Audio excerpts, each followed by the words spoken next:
Abby Davis got a chance to ask Clegg about the last few weeks, the future of rail service, and how her appointment brings a unique Northwest perspective to the company. Abby? Brian Clegg says she's hopeful passenger rail service will return soon to southern Idaho as momentum from the federal government continues to pick up.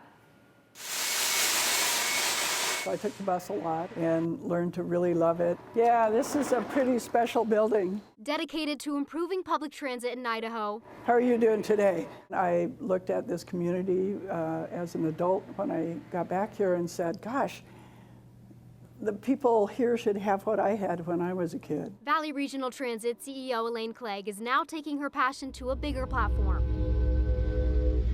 It is a big deal. She was sworn in this month as a member of the Amtrak Board of Directors, the first representative in Idaho ever and the first in the Northwest in 3 decades. It feels pretty almost overwhelming in some ways and just very exciting in others. We worked really hard. U.S. Republican Senators Mike Crapo and Jim Risch helped push her nomination by President Joe Biden through. There were quite a few Republicans who were of the opinion that we should just hold off on all nominations until President Trump was ready to make them.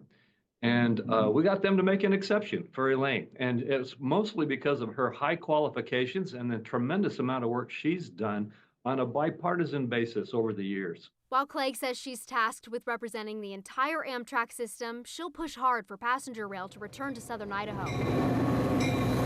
Service stopped in 1997 because of federal cuts. Amtrak really has been focused on the East Coast. I think we need a better national system that better serves all of the American people and not just a handful of them. The 2021 bipartisan infrastructure law might help make that a reality. It opened up funding for the federal government to explore adding 15 routes, 2 of which would run through Idaho, as well as for states to submit an application to study and develop a service model in the region. And now that Elaine is on that board, we're going to have a louder voice for the Northwest and for Idaho in particular. And I just can't wait to get to work because there's so much to do. Although Idaho has the infrastructure for rail already, a lot of it needs updating. Clegg said that could happen over time. The main hurdle right now is just getting the green light for the potential new Amtrak routes. The proposal still needs to be introduced to Congress, though, Brian.